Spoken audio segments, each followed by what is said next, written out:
নিজের চোখে দেখা। কিছুদিন আগে একটা জানাজা পড়িয়েছে, খোদার কসম করে বলছে 6:30 ইন্তেকাল করেছে। হসপিটালের বিল দেনেওয়ালা নাই, 4 সন্তান।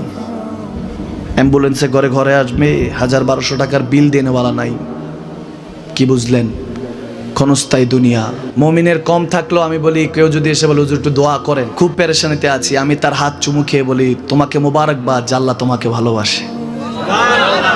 পেরেশানি তো মালিক দেয়, এই জন্য এটা রহমত মুমিনের জন্য। পেরেশানি দেয় যখন ফেরেশতারা বলে আল্লাহ চাইতেছে চাইতেছে, টাকা পয়সা চাইতেছে, বলে এটা কি?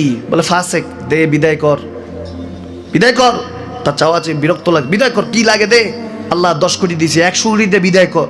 মুমিন যখন চাইতে থাকে আল্লাহ আমাকে কিছু লাগবে, যখন একটু করে চায় আমার মাটাকে সুস্থ করে দাও, বাবাটাকে আল্লাহ আমার স্ত্রীকে, আমার আমাকে একটু তৌফিক দাও, চাইতে থাকে মুমিন। আল্লাহ বলে যখন ফেরেশতারা দেখে মুমিন চাচ্ছে, দেরি করতে পারে না, তাড়াতাড়ি খাজানা নিয়ে দিতে নেবে, আল্লাহ বলে রাখোস না, এত তাড়াহুড়া কিসে? তার চাওয়ার মধ্যে তো প্রেম আছে, একটু চাইতে দেস না। থাকুক না মুমিন আর একটু পেরেশান, থাকুক না, থাকতে দেস না, একটু থাক, একটু থাক। পেরেশানিতে রেখে আল্লাহ মজা নেয়, মহব্বত নেয়, মুমিনের অন্তর থেকে খুশবু নেয়। আল্লাহর বড় মায়া, মুমিন যখন চায় আল্লাহ তখন মায়ার নজর নিয়ে তাকায়, হায় হায় আমার বান্দা, সুবহানাল্লাহ।